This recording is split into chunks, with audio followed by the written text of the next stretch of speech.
China has cornered the gold market. That's what it boils down to.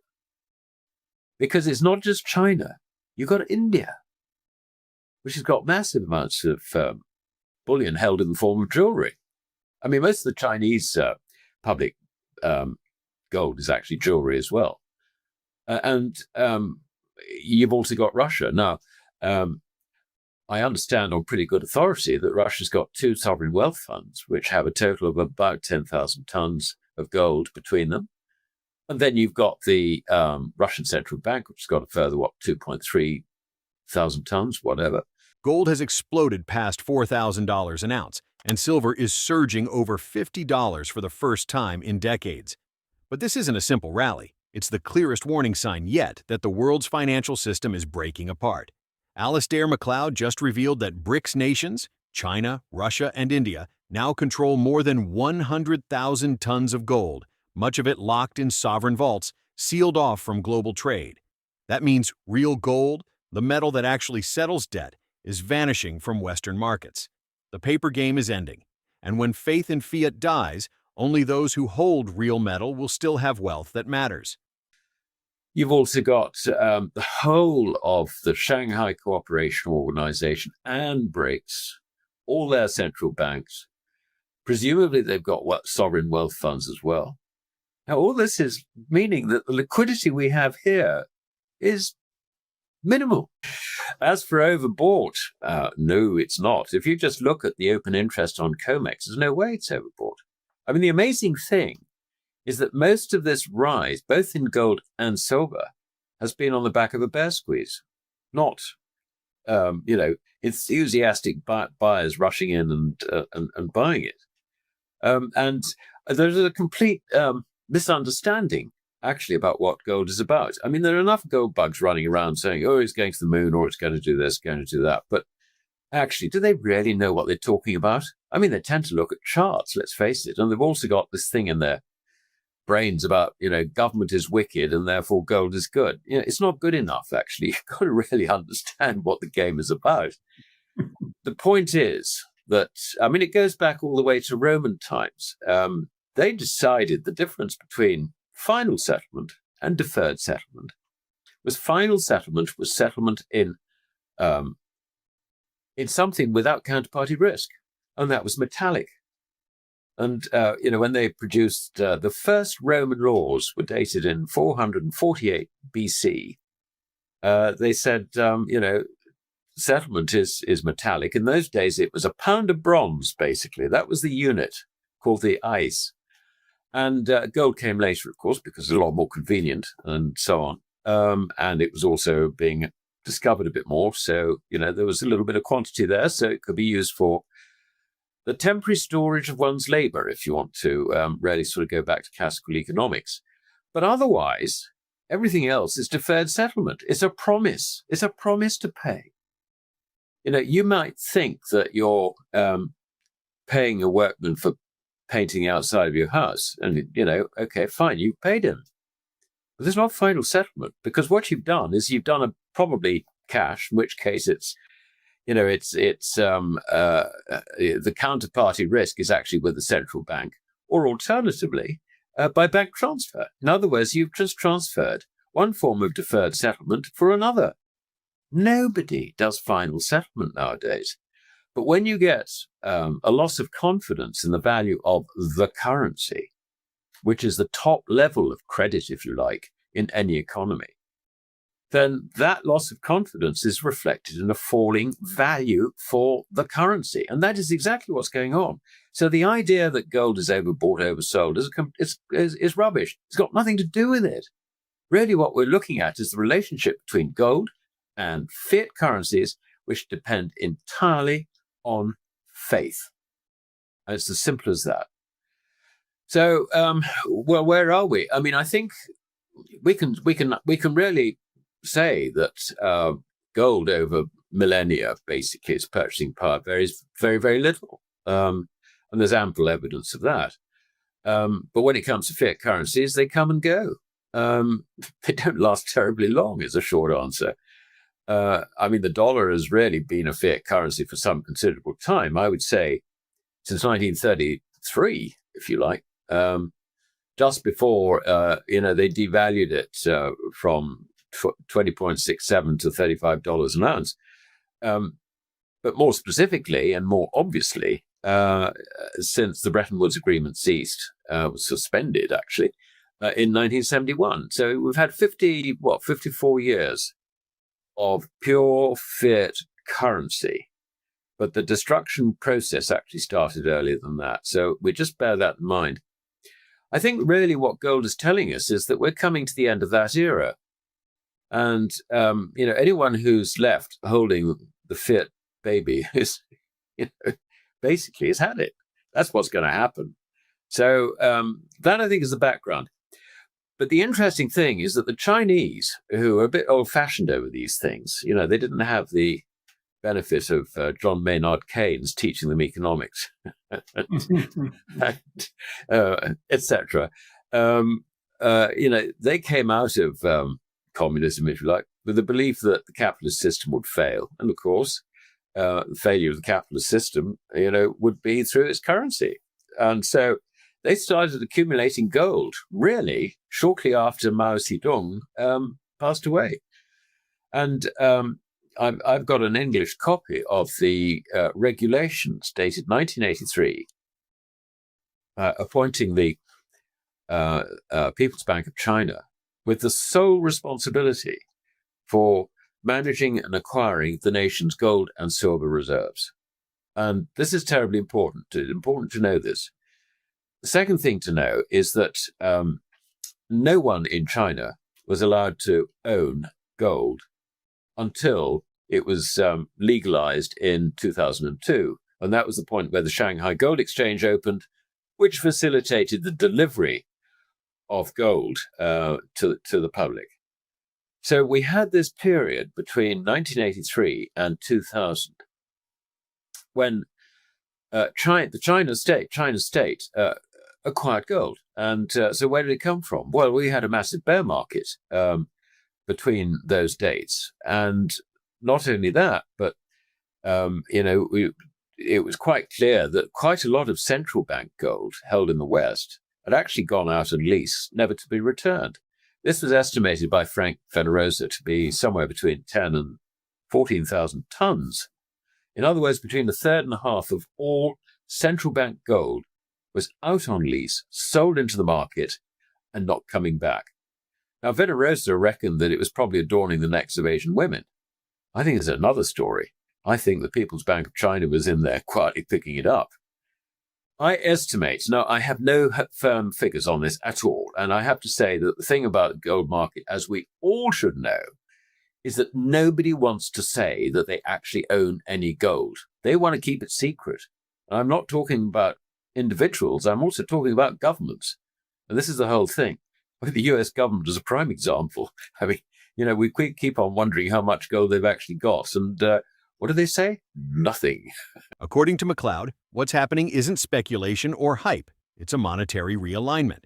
China's central planners began accumulating gold in the 1980s, while Western banks were leasing theirs out at rock-bottom prices. By the time private ownership became legal in 2002, the Shanghai Gold Exchange had already funneled tens of thousands of tons into domestic hands, and almost none of it has ever left. He estimates that 75,000 tons now sit inside China's system, 12,000 tons with Russia's central bank and wealth funds, and enormous private reserves across India. Together, BRICS control nearly half of the world's above-ground gold, effectively cutting off global liquidity. Meanwhile, Western vaults hold maybe 40,000 to 45,000 tons of freely available metal. That's why the recent surge isn't overbought. It's a short squeeze on an empty market. COMEX open interest is collapsing while lease rates and premiums spike worldwide. In India, gold and silver ETFs now make up over 70% of all passive inflows, showing where retail money is heading. Technically, gold's breakout above $4,000 projects toward $4,300 to $4,500, with support around $3,850. Silver has cleared its $50 resistance, confirming a long-term bullish phase. If even 1% of the world's $300 trillion in assets moves into gold, the market would need 25,000 tons of supply. And that metal simply doesn't exist. Macleod warns this is how fiat systems end. when confidence collapses and settlement returns to physical reality. So, when it comes to China, I reckon that they'd accumulated roughly 20,000 tons between 1983 and that year, 2002. Now, since then, of course, the Chinese government has continued to accumulate gold. Not only that, but mine output is the thick end of 10,000 tons.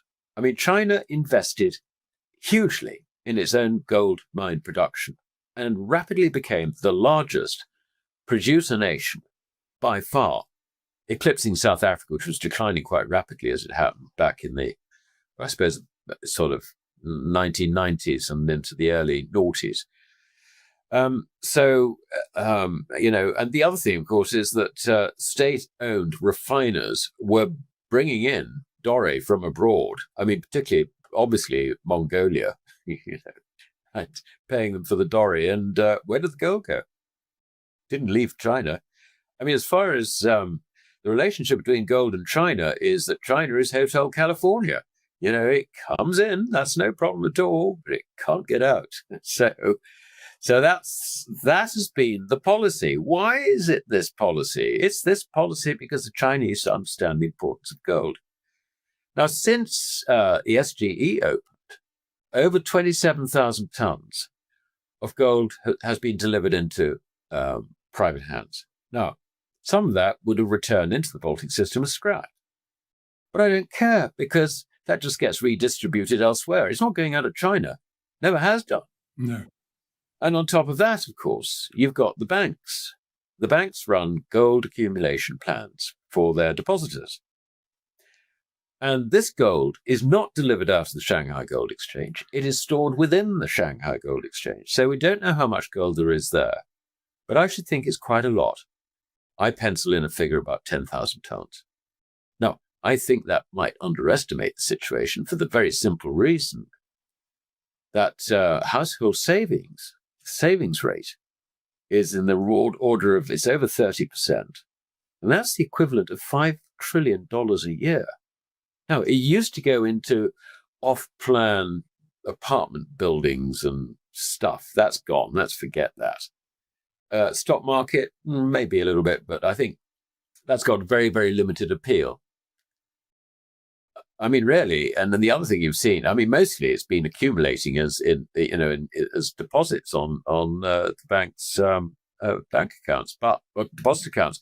But for the last year or two, the People's Bank has been reducing its sort of main interest rates, and the banks with it. And so, what does the housewife do? Well, the answer is that she opens a gold accumulation plan, which she can do for as little as 500 yuan. So that's, which is less than $100. So, this is actually very important. If you take this all together, we are, in my estimation, looking at a figure like 75,000 tons out of a total of a bit less than 200,000 tons of above ground gold stocks. Yeah. Now, let's look at the demand side. So far, this hasn't mattered because nobody wants to buy gold. I mean, any investment manager isn't going to earn fees by putting his punters into gold. He would rather put them into something which is going to pay him a bit more. And not only that, but the regulators are on his side. The regulators turn around and say that physical metals are not regulated investments. But of course, this was why they set up ETFs, to get around this regulatory hurdle. But the ETFs are beginning to grow. People are beginning to buy into them slowly. But the other thing, which I think is very important on the demand side, is that we now see analysts at the major US banks turning around and saying, we believe gold's going at 4,000, whatever their reasons, I don't care. I mean, they don't know what they're talking about. I reckon that's my default assumption anyway. But, the fact that they are saying it, and the fact that the investment managers within those banks, who are typically managing or responsible for over $1 trillion. We're looking at banks like Goldman Sachs, Bank of America, Citibank, Citicorp, whatever they call themselves now, etc. We're talking about huge numbers. They haven't got any. I don't think they necessarily know how to get it, actually. I mean, so that, this is interesting. When you look at the complete investment management universe around the world, it is estimated that portfolios are worth some $300 trillion. $300 trillion. Now, gold ownership of that, you just look at ETFs and maybe sort of make a few assumptions about, bullion being stored and so on. But, basically it's ETFs and nothing else. It's less than 0.5% of that. I mean, it really is. Less than 0.5% is in gold. And yet you've got these behemoths in America now thinking, oh, we better buy some of this.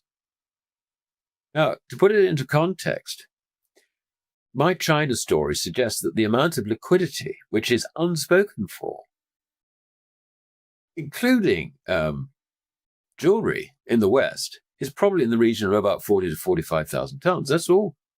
That's it. We can see what's in the vaults. We can't see what's in the Swiss vaults. That's something I don't know.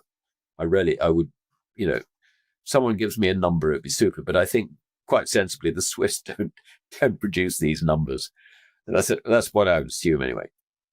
But it does mean that if a 1% increase in allocation, portfolio allocation of that 300 trillion was to take place at current prices, you're looking at 25,000 tons. Where's it going to come from? I mean, the answer basically is that we're heading for the most enormous crisis in the gold market. Gold isn't a trade. It's final settlement, he says. You don't buy gold to make money. You buy it so you still have money when everything else fails. Every fiat system in history has ended the same way, through overissuance, lost confidence, and collapse. Today's dollar is no different. If you can't touch it, you don't own it, Macleod warns. ETFs, futures, and paper claims aren't protection. They're promises that will vanish the moment delivery is demanded. When the squeeze comes, it will be too late to act. And the figures are very different for silver, because being an industrial metal, etc., but the same principle applies. The liquidity is just simply not there, which is why it's sort of hurdling up $1 at a time at the moment. This is a squeeze on the system. And, this is very serious. And I think so, I can understand your punter selling off, $1,000 below the current level and maybe living to regret it. But, I can understand that. But the bit he's missing basically is he's going to be out of the market on the biggest, sharpest squeeze probably seen in history. I think that's where we're heading. So here's the truth. BRICS already hold the real money. The rest of the world is left with digital IOUs. Gold's breakout isn't a celebration. It's a signal that the global credit system is cracking. Question for you. When that break finally hits, will you be holding a promise? Or something real? If you're serious about protecting your future, subscribe now, hit the bell icon, and share your view in the comments. We'll keep tracking this shift, from BRICS vaults to COMEX drains, as gold and silver rewrite the global financial map. Stay prepared, stay informed, because this isn't the end of money. It's the rebirth of sound money.